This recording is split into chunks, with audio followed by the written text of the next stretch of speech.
მოგესალმებით. მოგლედ დღეს ვსაუბრობთ ჰაერგამტარი გზების კომპლექსურ ტომოგრაფიაზე. გადავწყვიტეთ რომ ორ ნაწილად გავყოთ. და მეორე თალკე გვინდა დავუთმოთ დრო ასთმას და ქრონიკულ ობსტრუქციულ დაავადებას. რომელსაც იმედია მონოლოგთან ერთად განვიხილავთ. ჰაერგამტარი გზების დაავადებები რეებია, ხო? დავიწყოთ პირდაპირ, არის ტრაქეის დაავადებები, ფილტვის ქრონიკული ობსტრუქციული დაავადება, ასთმა, ბრონქიექტაზია, ბრონქიტი, ბრონქიოლიტი. ეს არის ის ძირითადი დაავადებები, რომლებზეც იგულისხმება ჰაერგამტარი გზები. ახლა რაც შეეხება თუნ ტრაქეის დაავადებებს. ტრაქეის დაავადებები არის, რა შეიძლება მოუვიდეს ტრაქეას, ხო? ყველაზე ხშირად რაც გვხვდება არის ტრაქეის სტენოზი. შეიძლება იყოს ასევე ტრაქეობრონქომალაცია, არსებობს ასეთი იშვიათი დაავადება მორეციდივე პოლიქონდრიტი, ასევე იშვიათი დაავადება არსებობს ტრაქეობრონქოპათია, ოსტეობრონქოპლასტიკა, ამაცეც ვისაუბრებთ დეტალურად. და ასევე საინტერესოა, რომ არსებობს ტრაქეის ამილოიდოზის და ტრაქეის სარკოიდოზიც. ორი სიტყვით ტრაქეის პათოლოგიებს რო შევეხებით, თითოეულ მათგანზე ცალ-ცალკე გავჩერდებით, ხო? ტრაქეის სტენოზის ყველაზე ხშირი მიზეზი რა არის? რატო შეიძლება მოხდეს ტრაქეის სტენოზი? ხო, როგორც წესი, თუ რაღაცნაირად მე როცა ხდება მისი მექანიკური დაზიანება, ხო? ერთი არის ინტუბაცია. ხო, ან თანდაყოლილი სტენოზები, რო ახლა თანდაყოლილ პათოლოგიებზე კიდე უფრო ცალკე ვისაუბრებთ. განვითარების ანომალიებზე, მათ შორის ბრონქებისაც და ტრაქეისაც რა. ამიტომ შეძენილი ძირითადად არის ტრაქეის სტენოზის მიზეზი, ინტუბაცია და ტრახეოსტომის შემდგომი რა. საინტერესო ის არის, რომ ამათ ერთმანეთსგან ვარჩევთ იმით, რომ როგორც წესი პოსტინტუბაციურად ხდება პროქსიმალურად, ანუ ახლოს ხორხთან. სტენოზი და როგორც წესი არის თორაკის ინლეტის კრანიალურად, ანუ სანამ ტრახეა გულმკერდის ღრუში შევა, როგორც წესი, მანამდე არის ინტუბაციის დროს ტრახეის სტენოზი და რაც შეეხება პოსტ სტომის შემდგომ სტენოზებს, ეგ როგორც წესი ვითარდება სტომის დისტალური სეგმენტის დონეზე და კიდევ უფრო მეტად კაუდალურად დაახლოებით 1.5 სანტიმეტრში სტომის დისტალური ბოლოსი და ეს როგორც წესი უფრო არის გულმკერდის ღრუში. ამათი დიაგნოსტიკა ხდება ჯერ კლინიკური სურათი აქვს ხოლმე ჰაერის უკმარისობის და შემდეგ ყველა ვარიანტში ვიღებთ კომპლექსურ ტომოგრაფიას და უნდა შეფასდეს სტენოზის ხარისხი და სიგრძე. რის მიხედვითაც უკვე მე იგეგმება ჩარევა არ ჩარევის საკითხები. ჩარევა რა არის, ხო, რა მეთოდები გვაქვს ჩარევის? ყველაზე მარტივი არის დილატაცია, ანუ ბალონური დილატაცია, რომელსაც რეციდივები ახასიათებს. ასევე სტენტის ჩაყენება შეიძლება, თუმცა არც ყოველთვის ეფექტური ეს არ არის. არსებობს ასევე ლაზერული რეზექცია, მაგრამ მაინც ითვლება, რომ ყველაზე უფრო ეფექტური მკურნალობა არის ქირურგიული ჩარევა, დაზიანებული ადგილის ამოკვეთა და ჯამთელი ადგილების ერთმანეთზე მიკერება. სტანდარტულად რადიოლოგიის მხრივ მოთხოვნა არის ეს ხარისხი უნდა დავადგინოთ სტენოზის და სასურველია, რომ სამგანზომილებიანი შუა სურათში ხედავთ აქ, სამგანზომილებიანი რეკონსტრუქციები გავაკეთოთ, ეს დავასნებშოტოთ და ქირურგს გავუგზავნოთ, რომ მათ უკვე თორაკო ქირურგს უფრო წარმოდგენა ჰქონდეს დაახლოებით რა ხარისხის და რა დონის ჩარევა განახორციელოს, ხო? კაი, შემდეგი დაავადება, რაზეც მინდა ვისაუბრო, არის ტრაქეობრონქომალაცია. ტრაქეობრონქომალაცია არის საკმაოდ ხშირი და აღმოჩნდა, რომ გადაღებული კომპლექსური ტომოგრაფიების შეიძლება 10%-ს რო ერთ-ერთი კვლევით პაციენტებს 10%-თან აღმოჩენილი არის ტრაქეობრონქომალაცია. ჯერ ვთქვათ რა არის ეს? ეს არის ტრაქეის და მთავარი ბრონქების ანათურის შემცირება 50%-ზე უფრო მეტად ამოსუნთქვის დროს. ამოსუნთქვის დროს მოგეხსენებათ, გულმკერდში არის მაღალი წნევა და ეს მაღალი წნევა განაპირობებს იმაზე ადრე დაკეტოს ტრაქეის სანათური უბრალოდ შეავიწროვოს, ვიდრე ჰაერი ამოვა, ხო? დიაგნოსტიკურ მეთოდად ოქროს სტანდარტად ითვლება, რომ ეს არის დინამიური ბრონხოსკოპია, როცა ბრონხოსკოპიის ქვეშ ვეუბნებით პაციენტს ჩაისუნთქი, ამოსუნთქეთ და პირდაპირ ვიზუალურად ხედავთ, რამდენად იკეცება ტრაქეა. თუმცა კომპიუტერულ ტომოგრაფიაზე ძალიან ბევრ პაციენტს შევხვდებით, ვისაც ეს პრობლემა აქვს. განსაკუთრებით ეს გვხვდება ასაკის მატებასთან ერთად ამ პრობლემის სიხშირე მკვეთრად მატულობს. განსაკუთრებით იმ პაციენტებში სხვათა შორის, ვისაც აქვს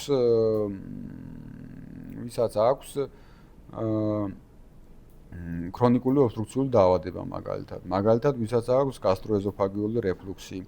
წონიან პაციენტებში უფრო მეტად ხშირი არის.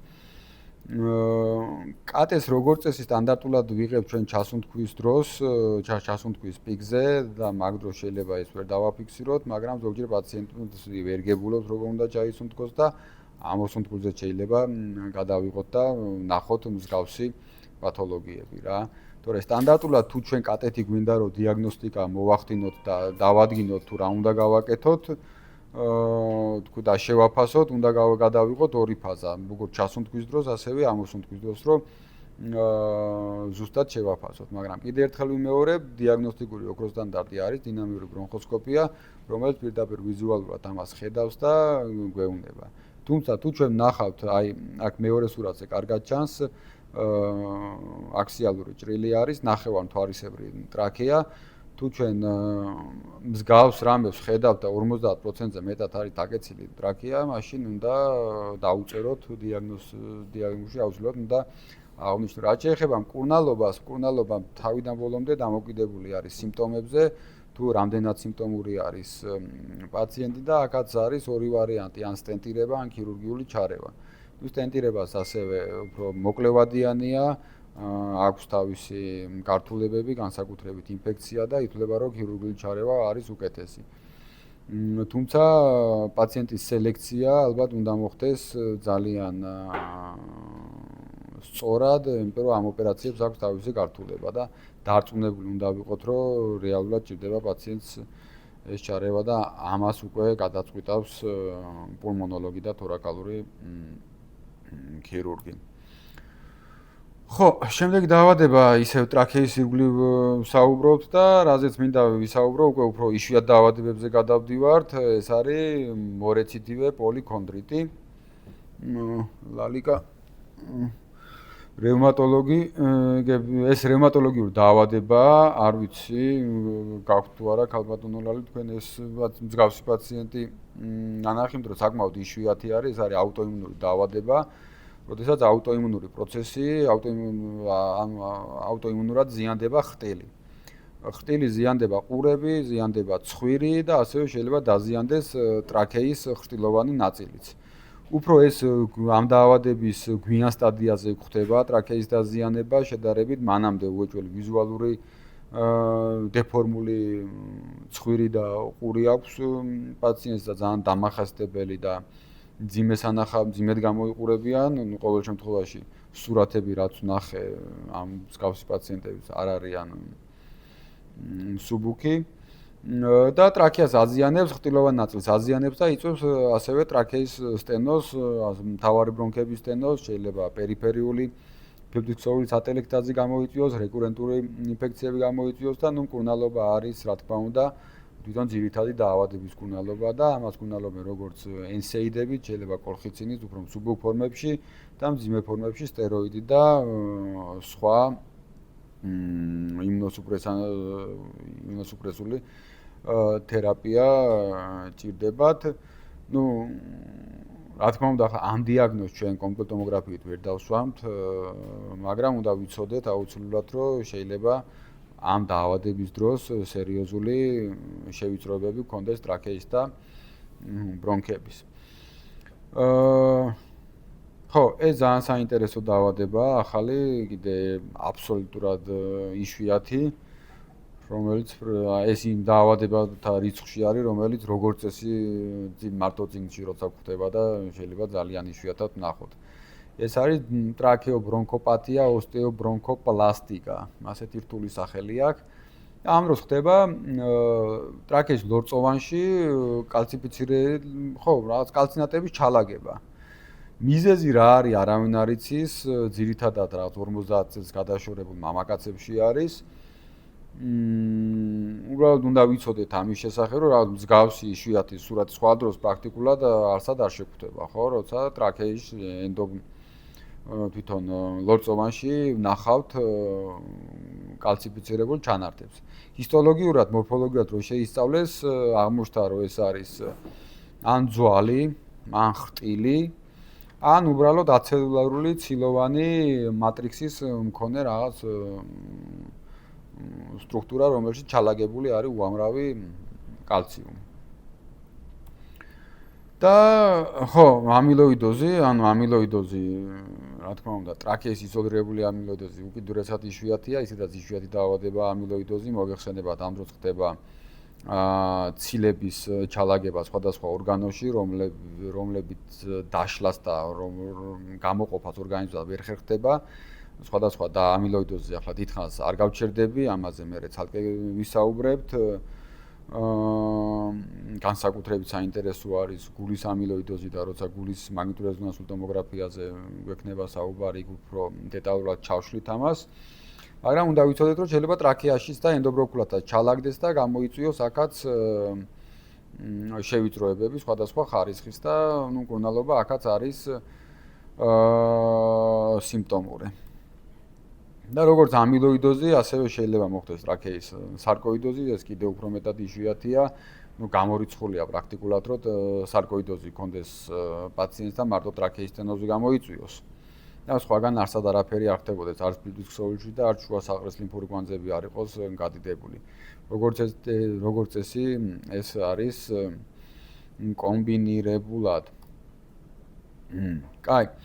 მოვჩეთ ახლა ტრაქეაზე საუბარს და ახლა გადავიდეთ ბრონქებზე, ხო? ბრონქების პათოლოგია ყველაზე ხშირი რა არის? მათი ანთება, ბრონქიტი. ბრონქიტი, და თუ წვრილი კალიბრის ბრონქების ანთება, მაშინ ეს არის ბრონქიოლიტი. ანუ ბრონქიოლების ანთება, ხო? კატეზე რა ნიშნები შეიძლება იყოს? გასქელება, როგორც წესი არის გასქელება და კიდე რა ნიშანი გვაქვს, რაზეც ვისაუბრეთ, აი დახატული არის აქ კიდევაც, გაზაფხულზე რომ ტოტები დაიკვირტება, ანუ დაკვირტული train bud sign, ანუ დაკვირტული ხის ნიშანი. ხო, ესეც არის ბრონქიტისა და ბრონქიოლიტის დამახასიათებელი ნიშანი, რადგანაც ბრონქიოლები როგორც წესი არ ჩანს, ჩვენ თქვით რომ ფუნქციური ერთეული ფილტვის არის ლობულა და ლობულაში ცენტრი ლობულარულად როგორც წესი ბრონქული ხე კარგად არ ჩანს. მაგრამ თუ მას ხედავთ, ესე იგი ის არის ანთებითი. ამიტომ ესე იგი მას ქვია ანთებითი და ჩანს დატოტილი ხის ტოტები, სადაც ბოლოში ანუ აცინუსებში კიდევ უფრო მეტი გასქელება აქვს და ამიტომ აი ეს არის სწორედ კვირტი. და train bud signs, ანუ დაკვირტული ხის ნიშანს შესაბამისად ვიღებთ, ხო? ხო, ეს შეიძლება დაგხვდეს ძალიან ბევრი პათოლოგიის დროს და მოდი გავაკეთოთ ახლა დიფერენციალური დიაგნოზი, ხო? დავიწყოთ რაც მარტივი кейსი, რომ ცოტა თან გავხალისდეთ, ხო? გადავიღეთ კატე და გვაქვს რა შემდეგი ინფორმაცია, რომ არის 36 წლის ქალბატონი და რა აქვს? აქვს გასქელებული ბრონქების კედლები და ხედავთ აქ დაკვირტული ხის ნიშანს. და ცენტრილობულარულ კვანძოვანებას, ხო? აი რა შეიძლება იყოს, აი ნებისმიერ რაღაცა რაც მოგვივა აზრად, თქვათ. ბრონქიოლიტი, ხო? კაი, ბრონქიოლიტი, ბრონქიტი. ბრონქიტი რამ შეიძლება გამოიწვიოს? როგორც ყველაზე ხშირად რა იწვევს?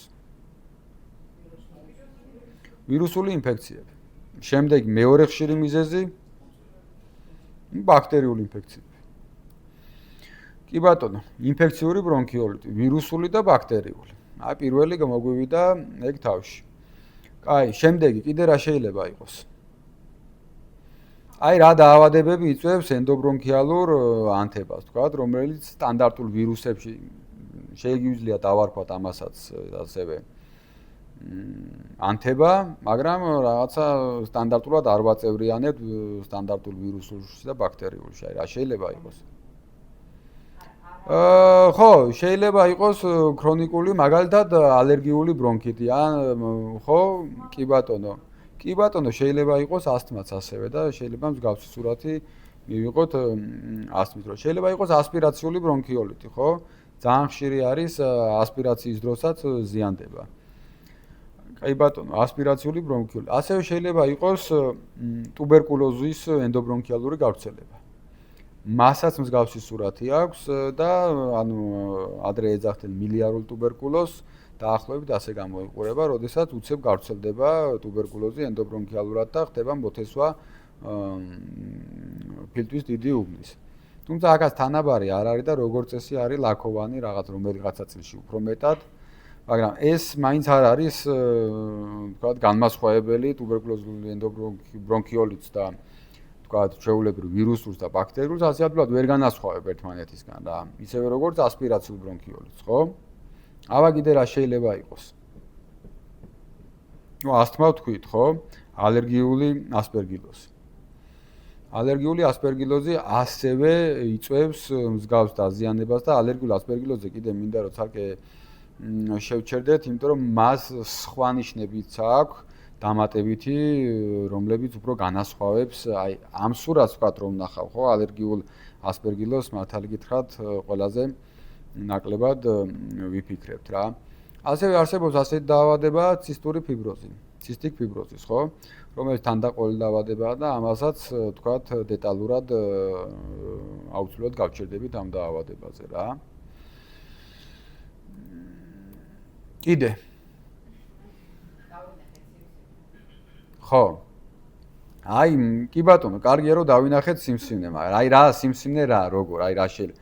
მოდი ვიტყვი ერთ რაღაცას, არის ცენტრილობულარული კვანძოვანება, ხო? და სიმსივნე. აი რა შეიძლება მოხდეს, როგორ შეიძლება გამოიწვიოს სიმსივნე ცენტრილობულარული კვანძოვანება. პათოფიზიოლოგიდან ამოვიდეთ. არა. აი ვასკულარული გავრცელებით რა. განსაკუთრებით თუ მოხდა რა, აი რა უნდა მოხდეს რომ ვასკულარი. ნახეთ ცენტრილობულარულად რა ორი სტრუქტურა გვაქვს. გვაქვს ბრონქი და არტერია, ხო? ესე იგი ცენტრილობულარული კვანძოვანება თუ გვაქვს ჩვენ მაშინ ესე იგი ან ბრონქებია დაზიანებული, ან არტერიები. და თუ არის მაგალითად რაღაც პერიფერიული სიმსივნე, რომელიც ჩაზრდილი არის მაგალითად ვენაში, ხო? ჩაიზარდა მაგალითად რეტროპერიტონიუმში გვაქვს რაღაცა სიმსივნე, პანკრეასის სხვა ადენოკარცინომა, რომელიც ჩაიზარდა ქვედაღრუ ვენაში. და მოხდა მისი სპრედინგი, ანუ გავრცელება. სად წავა ქვედაღრუ ვენიდან? წავა მარჯვენა წინაგულში, მარჯვენა წინაგულიდან, მარჯვენა პარკუჭით, მარჯვენა პარკუჭიდან ფილტვის არტერიაში, გაიშლება ყველგან და ჩაიყრება ფილტვის ქსოვილში. და ასეთ პაციენტებს უეცრად ეწყებათ ჰაერის უკმარისობა, ანუ სიმსინური ემბოლია ხდება რა. და მის საწყის სტადიაზე სწორედ ასეთი სურათი შეიძლება გქონდეს, როგორც მაგალითად ბრონქიოლიტს, ხო? კი ბატონო. კაი, აი რას იფიქრებთ ახლა? გვაქვს ეს დიფერენციალური დიაგნოზი, გვაქვს კატეს სურათი და ეს ინფორმაცია. რა ინფორმაცია გვაკლია პირველი რა გვინდა? ხო, აი კლინიკურად, ხო, ანამნეზი. ანამნეზი. აუცილებლად რადიოლოგმა ცოტა შეიძლება ვინმე თქვას რომ რადიოლოგი როცა ცდილობს რომ ანამნეზიდან გამოვიდეს ეს ჩიტინგია და მან სურათით უნდა მიხვდეს, მაგრამ არ არის ასე რა, ჩვენც ექიმები ვართ, ჩვეულებრივად ექიმები ვართ და მონაწილეობას ვიღებთ მკურნალობის ტაქტიკაში. ამიტომ ანამნეზის ელემენტარული ანამნეზი, სანამ პაციენტის წერას დავიწყებთ, უნდა ვიცოდეთ თუ რატო იღებს, ხო, ჩვენება რა არის ამ კვლევის, ეს უნდა ვიცოდეთ, მაგრამ თვითონ გაშიფვრის პროცესში ჩვეულებრივი ამბავია, როცა კითხვები გვაქვს, აი ასეთ პაციენტად მაგალითად, მაგ ანამნეზი რომ მიწერია, რომ ჩვენება არის ცხელება, თქვათ, ხო? აი მაინტერესებს, რამდენი ხნის ცხელება ქონდა, რამდენი ხანია ამ ადამიანს სიმპტომები აქვს, როდის დაეწყო, მაგის გარდა წონაში კლება ქონდა, არ ქონდა, წარსულში რაიმე სიმსივნე აქვს თუ არა აქვს, იმუნოსუპრესირებული არის, არ არის, ხო? ანუ ბევრი კითხვა, არა, ეს კითხვები ხო ჩვეულებრივად ან პაციენტის ისტორიაში უნდა ვიპოვოთ, ან მის მკურნალ ექიმს უნდა შევეხმიანოთ და გამოვარკვიოთ, ხო? კაი, აბატონო, ახლა ანამნეზი, ამასაც მოგცემთ და აი ეს დიფერენციალური დიაგნოზი დავავიწროვოთ, ხო? ანამნეზში ბოლოს 3 თვეა უჩივის ყველას. ცხელება აქვს, წონაში კლება აქვს და 2 წლის წინ ჩატარებული აქვს საშვილოსნოს ადენოკარცინომის რეზექცია. აი მოყვეთ ახლა თავიდან, ხო? ინფექციური ბრონქიოლიტი, ვირუსული და ბაქტერიული შეიძლება 3 თვე გრძელდებოდეს? არა, პრაქტიკულად ნაკლებს ავარაუდოა, ხო? ასპირაციული ბრონქიოლიტი რაღაც ასპირაცია უნდა გქონდეს და ისიც ახალი მომხდარი უნდა იყოს, არა. ტუბერკულოზული ენდოფრონგული გავრცელება შეიძლება. ხო, არა, შეიძლება აბსოლუტურად, ხო, სხვა ახლა სისხლის საერთო ახლა მეტი შორს მე აღარ ჩავედი და სხვა რაღაცებს აღარ ვამბობ, ხო? ამიტომ შეიძლება ამ პაციენტს მუცლის ღრუს აქვს გამოკვლეული, მაგრამ არ წავიდეთ შორს, ძალიან მარტივად გავყვეთ. ალერგიული ასპერგილოზი ახლა, ალერგიული ასპერგილოზი არც რადიოლოგიურად მგონია, რომ ასეთი სურათით გამოვლინდეს. კიდე დამატებით რაღაცეები იქნება, რაზეც ვისაუბრებთ. ცისტური ფიბროზიც უფრო უნდა ვიცოდეთ. შეიძლება ისე სხვათა შორის, რომ ამას აქამდე არაფერი არ აწუხებდეს და ამას აქში პირველად გამოვლინდეს. აი, აქ არის ნაკლებად სავარაუდო, ხო? და სიმსივნის ენდოვასკულარული გავრცელება, ხო? აქ ანამნეზში საშვილოსნოს ადენოკარცინომის რეზექცია, ხო? რა ორი დაგვრჩა რა, ყველაზე მეტად რას ვფიქრობთ? ტუბერკულოზი და სიმსივნე, ხო? რას გავაკეთებთ შემდეგში? ხო, არაფერი რა, ჩვენ მარტივად ტუბერკულოზის ამ ადამიანთანაც გააკეთეს მარტივად ტუბერკულოზის ნახველის ანალიზი და იპოვეს acid fast ბაცილები და დადასტურდა ტუბერკულოზი.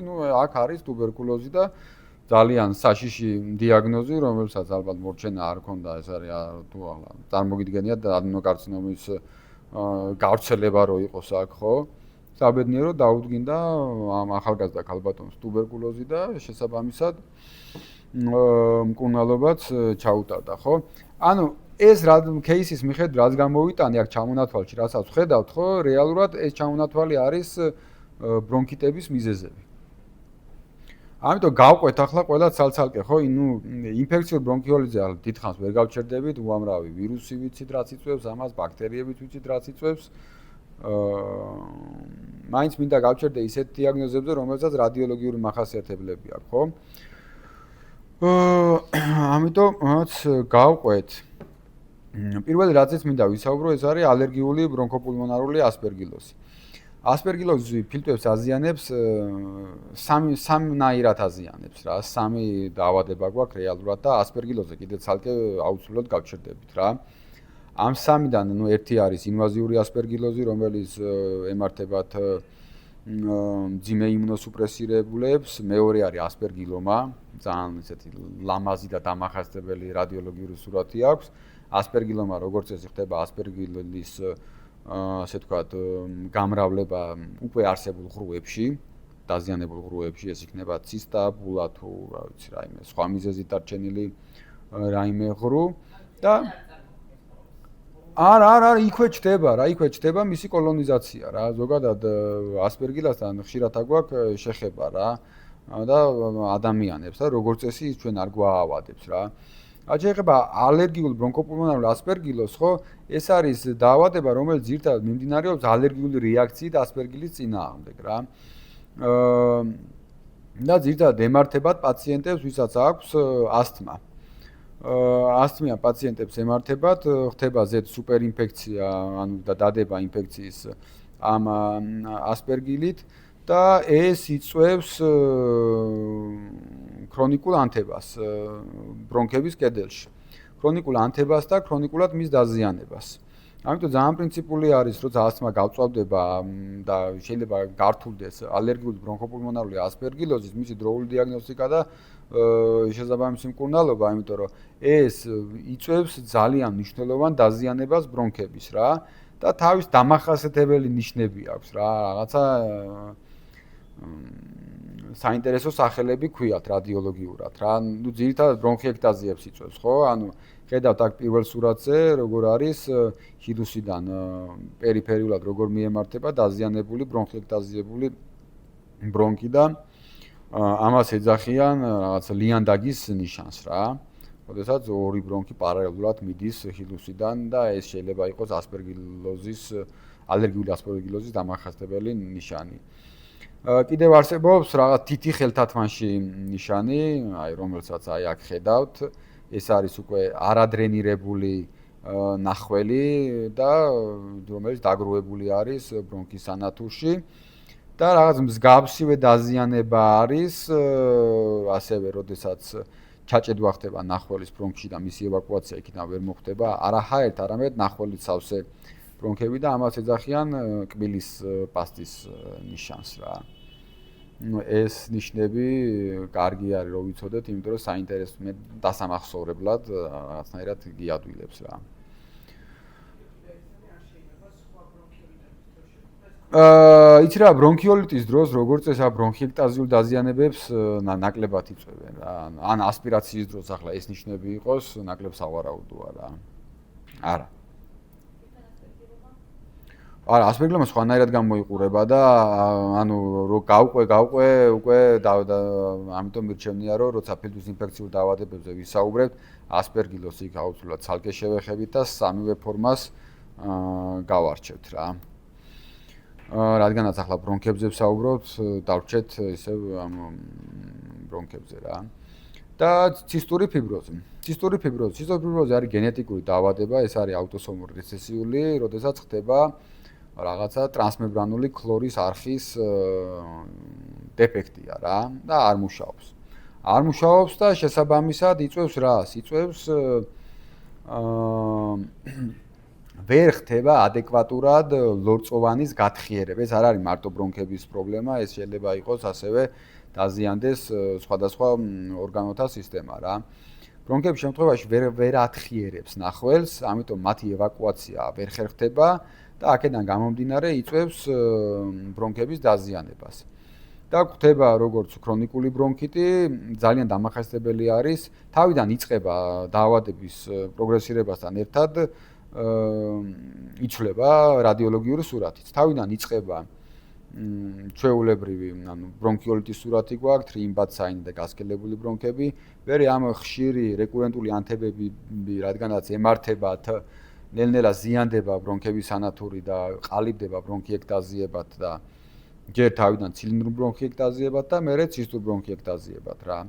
ეს შედარებით ახლა იული ფორმაა, სადაც გასკელებული ბრონქები არის და აქ უკვე ცისტური ბრონქიექტაზიები არის ჩამოყალიბებული, ისევე როგორც მესამე სურათზე. ну, მკურნალობა არის მუდმივი ანტიბიოტიკოთერაპია, გართულებები, სხვა. საინტერესო რადიოლოგებმა რაც უნდა ვიცოდეთ, რომ ამ პაციენტებს სჭირდება ძალიან ხშირი კონტროლი ტომოგრაფიით. ამიტომ როგორც წესი აკეთებენ ან დაბალდოზიან კატეს ხშირად, იმიტომ რომ რენტგენი არ აქვს ხოლმე საკმარისი ამ დაავადების მართვის დროს რა. და ამ ბოლო დროს დაიწყეს MRI-ის გადაღებაც. MRI-ის გადაღებას დაიწყეს მაღალი სიგნალის თეორიით MRI-ს იღებენ კონკრეტულად ამ პაციენტებში, რომ მაღალი სხივური დატვირთვა არ იყოს, იმიტომ რომ მათი სიცოცხლესანიშნელობა გაიზარდა, თუ ადრე იყო 30-40 წელი, დღეს საშუალო სიცოცხლესანიშნელობა არის 59 თუ 50 წელი და ზოგიერთი ადამიანი 60-70 წლამდეც კი აღწევს რა. და გარდა ერთიც უნდა ვიცოდეთ, რომ გარდა ბრონქებისა და ჰაერგამტარი გზებისა ეს დაავადება აზიანებს კუჭნაწლავის ტრაქტს, იწვევს ქრონიკულ დიარეებს, ასევე მამაკაცებში იწვევს უშვილობას. ხო და ბოლოს კიდე რადგანაც ბრონქების დაავადებებზე საუბრობთ, ერთი იშვიათი სინდრომი მინდა გავიხსენოთ ყველამ ერთად.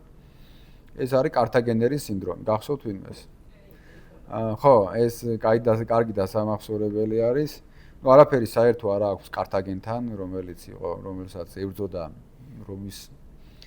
რომი და მის დანგრევასთან აღმოჩნდა, რომ ეს კართაგენერი ვიღაც იყო შვეიცარიელი ექიმი, რომელმაც აღმოაჩინა 30-იან წლებში და ამ დაავადებას დაერქვა მის სახელი.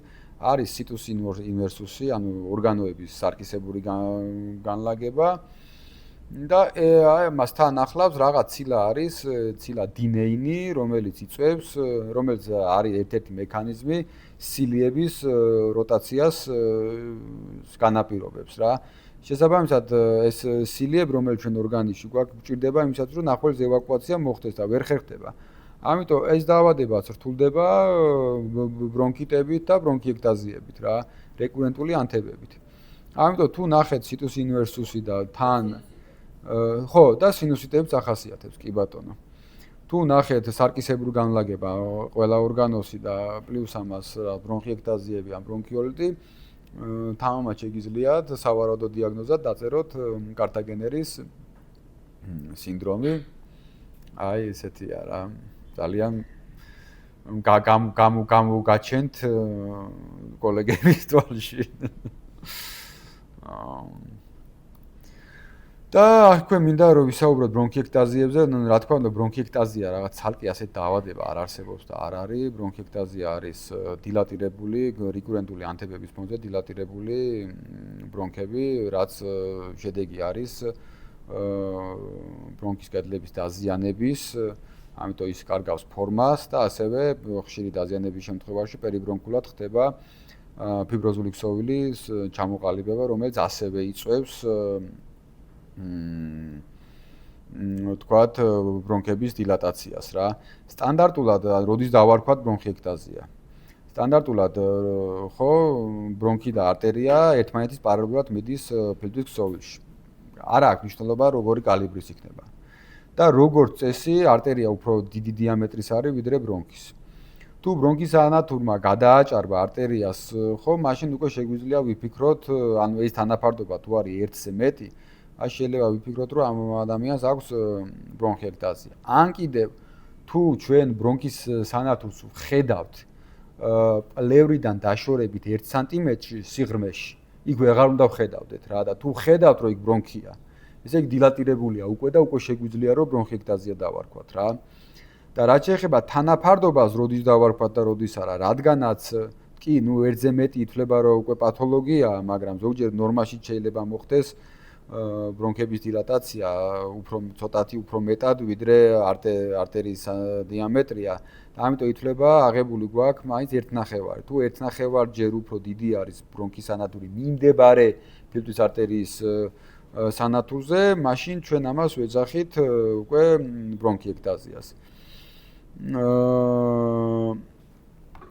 და გვაქვს ძირითადად აღწერის დროს უნდა აღწეროთ სამნაირი ტიპის რა, ეს არის ცილინდრული, ცისტური და ვარიკოზული. ეს ფორმის მიხედვით აღწერილი არის, აი პირველ სურათზე სქემატურათაც გვაქვს აქ მოცემული და ასევე გვაქვს კატე სურათებიც რა. სქემატურად ნორმალურად აი ასე გამოიყურება, ცილინდრული არის შედარებით უფრო მარტივი ფორმა და მცირედ არის დილატირებული ბრონქის ანათური, მაგრამ უფრო იმ თანაფარდობაში ჯდება, რაც ზემოთ ვისაუბრეთ. ცისტური არის, როცა უკვე ჩამოყალიბებული ცისტა არის და ხანდახან რთული არის გარჩევა ეს ჩვეულებრივი ცისტა, აბსცესია თუ ბრონქიექტაზია, მაგრამ უნდა მიყვეთ სქროლით, ზევით, ქვევით ავიდეთ, ჩავიდეთ სხვადასხვა შრეზე, ფილტვის და ვიპოვოთ აქვს თუ არა კომუნიკაცია ბრონქთან და თუ ეს მრავლობითი არის და მათ კომუნიკაცია აქვს ბრონქებთან, მაშინ დავარქმევთ ცისტურ ბრონქიექტაზიას და ჰაერ სითხის დონეც ახასიათებს რა. და ასევე არის ვარიკოზული, რომელიც არის მონაცვლეობა დავიწროებული, გაფართოებულის, დავიწროებულის და გაფართოებული ბრონქების.